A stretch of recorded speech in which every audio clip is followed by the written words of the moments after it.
All right, so today we're going to be diving into some pretty fascinating ideas Oh, yeah. from Dr. Gail Brenner. Okay. She's a clinical psychologist.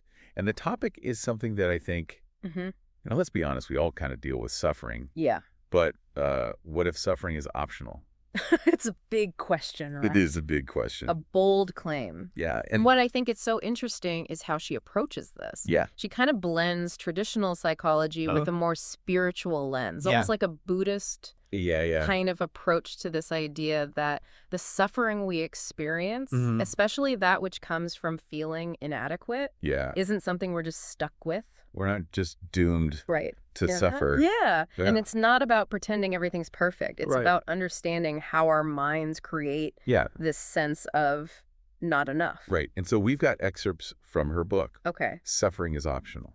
And then also some endorsements from other people that really highlight how practical her approach is. It's not just vague self-help. Right. She gives you tools and practices. Yeah. And at the heart of her work is this idea of what she calls the separate self. Okay. Which is this identity that we construct based on past experiences and often limiting beliefs. And so she argues that that's really where our suffering takes root. Okay. So this idea of the self that we create, is that what leads to suffering? Yeah.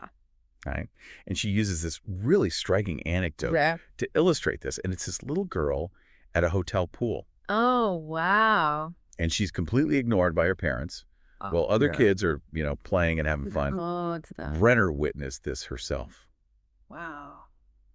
And it really highlights how early experiences can shape our sense of self-worth and create those not enough feelings that can really stick with us. Yeah, for years. That's a powerful example. It is. That child is longing for connection and then begins to identify with feeling invisible. Right. And then that shapes how she interacts with the world. Wow. Always from this place of lack. Okay, so you're saying that this separate self is a construct. Yes. It's not who we truly are. Exactly. Okay, so then how do we even begin to untangle ourselves from this? Well, that's where she introduces these 4 guiding principles. Okay.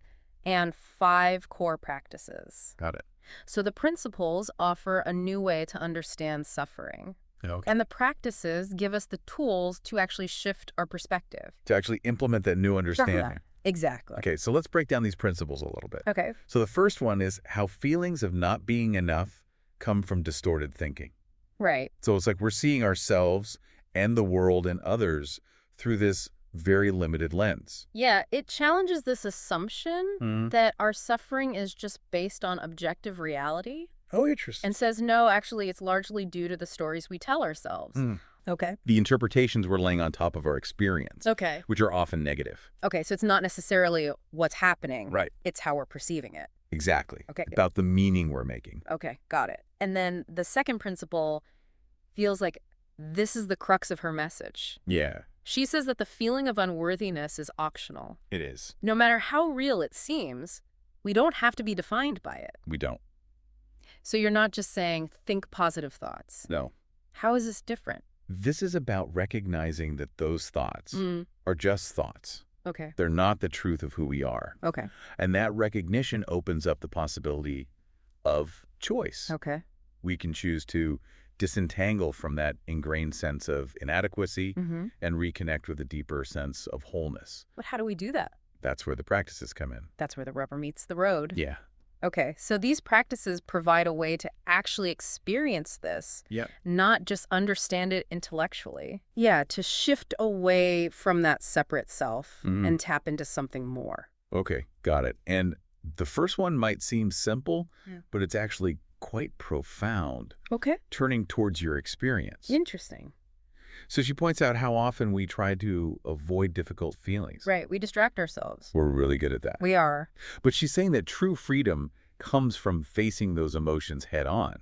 Yeah. So how do we do that without getting overwhelmed? It's about meeting those feelings with openness and curiosity rather than resistance. Okay. And doing it with kindness and compassion. Not beating ourselves up, but offering ourselves the same understanding we would offer a loved one. So self-compassion is key here. Absolutely. Right. It allows us to be present with our experience without judgment. Yeah. Which creates that safe space for healing. Okay. So she doesn't stop there. No. She then encourages us to find the safe haven of being aware. Yes, this is the second core practice. Okay. And it's about recognizing the space in which all of those thoughts and feelings arise. Sorry. This is very much aligned with Buddhist mindfulness practices. Right. We're not our thoughts, right. We're not our emotions, but we are the awareness that experiences them. The awareness is the constant. Yes. That's a good way to think about it. It's always there even when our thoughts are racing. Yeah. And our emotions are all over the place. Okay, so she even offers this simple exercise. Oh, great. Close your eyes and ask yourself, am I aware? And the answer is always yes. Yes. That awareness is our constant companion. That's actually really reassuring. It is. To know that's always there. Yeah. Okay, so once we're familiar with this space of awareness, where do we go from there? That leads us to practice number 3. Okay. And this is where it gets interesting. All right. Losing interest in thoughts. Wait, how do you lose interest in thoughts? I know, right? We're supposed to, analyze them, figure them out? Well, we're so used to being caught up in our thoughts, believing everything our minds tell us. Yeah. But she challenges that habit. Right. She asks us to step back and observe those thoughts without getting swept away by them. So you're saying we don't have to believe everything we think? We don't. That's a pretty radical concept. It is. Okay. Think of it this way. We don't believe everything we read in the newspaper. Right. Right? We can read it. Right. We can consider it. Right. But ultimately, we decide for ourselves what we choose to believe. Yeah. The same applies to our thoughts. Okay, so instead of getting caught up in the drama of our thoughts, Yeah. we can choose to observe them without judgment. Without judgment. Especially the ones that are telling us we're not good enough. Yes. Those are the ones that fuel our suffering. Or smart enough or worthy of love. Right, all those thoughts that say we're not enough. Yeah. And she argues that those thoughts are not the truth of who we are. Right. They're just mental noise. They're just chatter. Exactly. And we can learn to turn down the volume. Okay, how do we actually do that? Well, one technique she suggests is recognizing that thoughts are really just sounds with meaning attached. Okay. So we can practice hearing those sounds without automatically buying into the meaning. Okay. Like separating the sound of the words from the story that they're telling. That's interesting. It takes practice, of course. Yeah. But it's a game changer. I can imagine. When we stop identifying with those negative thoughts, they lose their power to make us suffer. So we're not at their mercy anymore. Exactly. It's like we have the remote control for our minds. Yeah. And we can choose what channels we tune into. I love that. Okay. That's a great analogy. And the beauty is that when we do that, Yeah. it opens up this whole new world of possibility. Yes.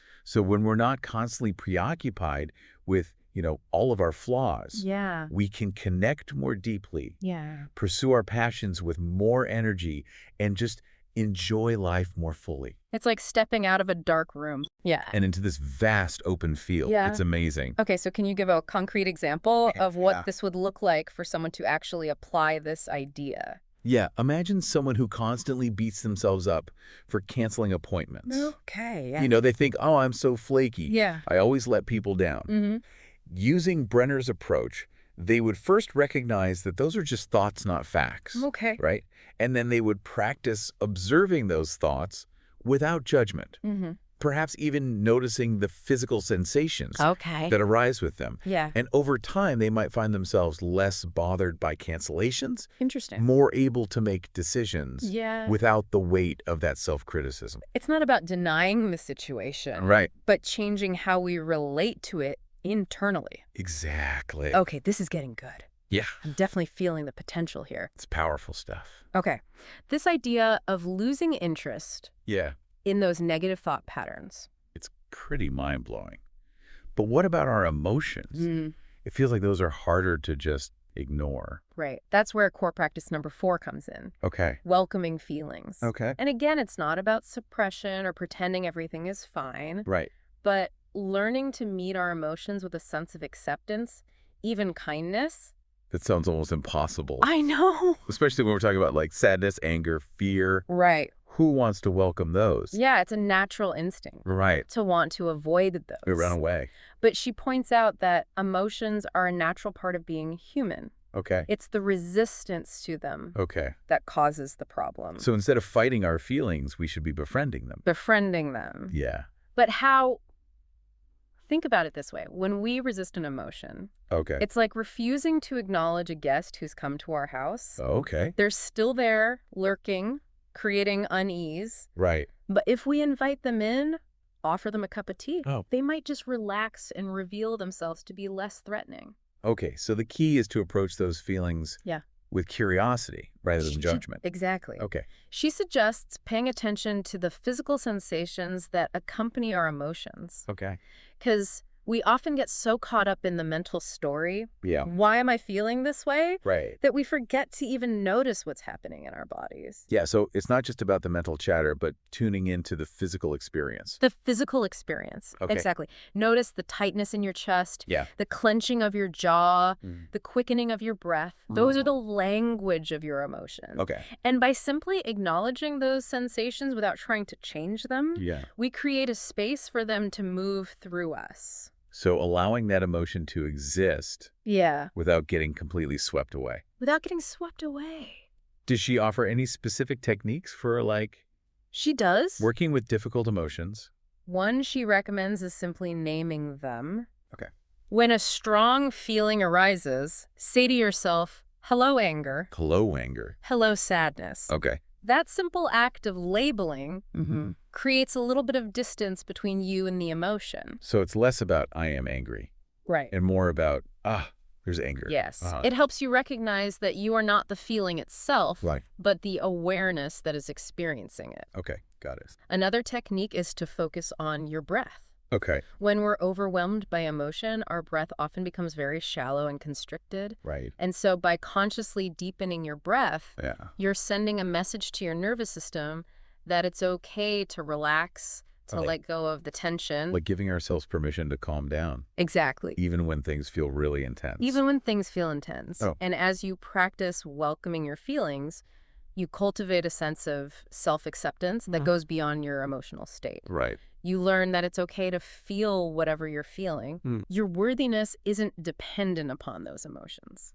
This is huge. Yeah. We're so conditioned to judge ourselves for feeling negative emotions. Yeah. But she's saying all emotions are valid. They are. They have a purpose. They can teach us something. They can teach us a lot. It's about moving from self-criticism to self-compassion. Absolutely. Embracing all parts of ourselves. Yeah. Even the messy ones. There's even the messy ones. Okay, and this leads us beautifully into core practice number 5. The sacred return. The sacred return. Okay, what is that? It's about coming home to yourself. Okay. To that awareness that's always present. The essence of who you are, beyond all the stories and identities that you've created. Like returning to a familiar place after a long journey. Yeah, that's a beautiful analogy. There's a sense of peace, of belonging. Exactly. And she argues that this sacred return is always available to us. Okay. No matter what our circumstances are. So it's not a destination, but a state of being we access by simply shifting our attention. Exactly. So it's about remembering who we truly are. Yes. Beyond the limitations of that separate self that we talked about earlier. And that remembrance isn't a one-time thing. Okay. It's an ongoing practice. Go. We inevitably get caught up in our thoughts and emotions again. Right.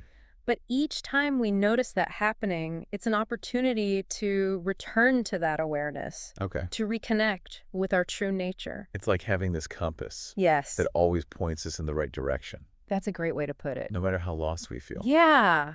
Okay, but how does this translate into daily life? Yeah. How do we live this awakened life? Right. In the midst of, all the demands and the challenges of our modern world? Well, she addresses that directly. Okay. And one key point is the importance of befriending fear. Fear. That's a big one. It is a big one. For so many of us. For so many of us. It feels like fear is what keeps us stuck.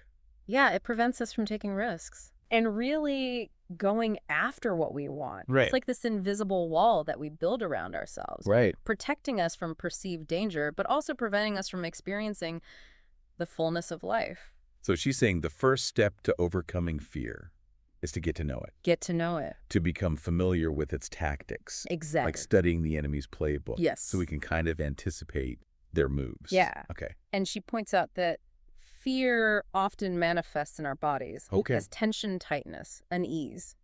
So pay attention to those physical sensations. Okay. Notice where you hold fear in your body. So bringing mindfulness to those physical experiences. Exactly. And it's similar to welcoming feelings. Right. Bring awareness to those sensations without judging them or trying to change them. Okay, so what about the mental side of fear? Well, fear also shows up in our minds as a lot of negative self-talk, doubts, and those limiting beliefs we talked about earlier. It's that voice that says, you're not good enough, you're going to fail, you shouldn't even bother trying.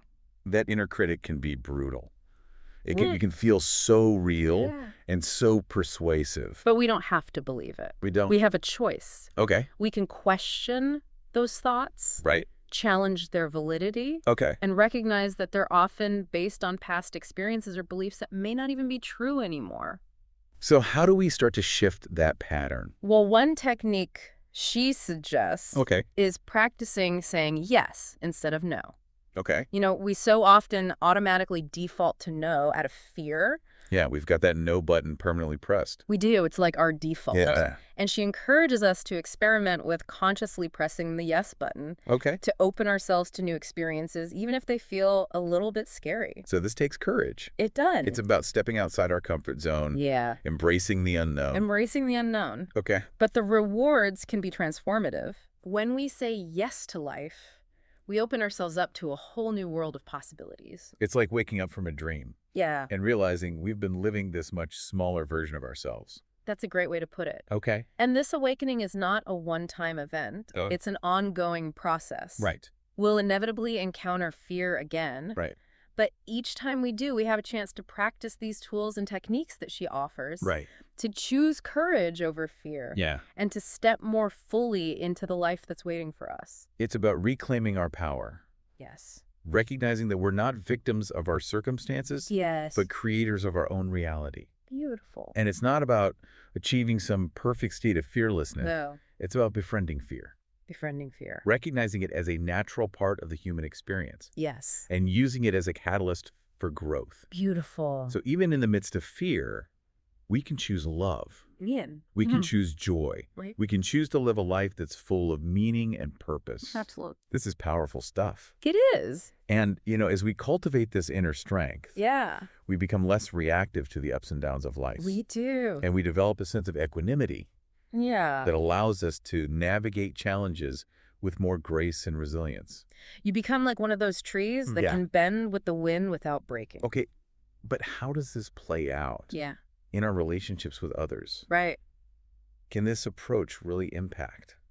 Absolutely. It's all connected. Okay. One of the things she emphasizes is this idea of interconnectedness. Okay. That we're not separate individuals, but we're part of this larger web of life. Yeah, this idea of interconnectedness, you know, it feels like it's at the heart of so many spiritual traditions. It is. Is this where, like, her Buddhist influences really come into play? Yeah, definitely. She reminds us that even when we're struggling, we're all connected. Yeah. You know, part of this incredible unfolding of life. Yeah. And when we tap into that awareness, it can be such a powerful antidote to those feelings of isolation and inadequacy that we all experience. Yeah, it's like realizing we're all drops in the same ocean. You know? Yes. Unique, but part of something much bigger than ourselves. Yeah, exactly. It's a pretty amazing concept when you think about it. It is. So it's not just a feel-good idea. Right. But it's something that we can actually cultivate. Yes. Did you give any guidance on, like, how to experience this in our daily lives? Well, one practice she recommends is spending time in nature. Oh, okay. You know, it's a powerful teacher. Yeah. When we immerse ourselves in the natural world, we can't help but feel a sense of awe and wonder. Right. And we see that interconnectedness firsthand. It's like getting a direct download from the source code of existence. I love that. You know, seeing how it all works together. Yeah. And it reminds us that we're part of that too. Yes, we are. Okay. Another practice she suggests is seeing the divine in others. Yes. Okay. That one might be a little harder. It can be. Especially when we're dealing with difficult people. So you're saying we can try to see beyond the surface behavior to, like, the essence of who they are. It's a practice of radical compassion. Okay. Choosing to see the best in others, even when they're not showing us their best. Right. It can be challenging, but it's also incredibly transformative. Okay. So it feels like it would change our relationships. It does. In a pretty fundamental way. It does. So instead of approaching people from a place of judgment and separation, Yeah. we're coming from a place of understanding and connection. It's a shift from us versus them to a recognition of our shared humanity. Right. And that can be incredibly healing, both for ourselves and for the world around us.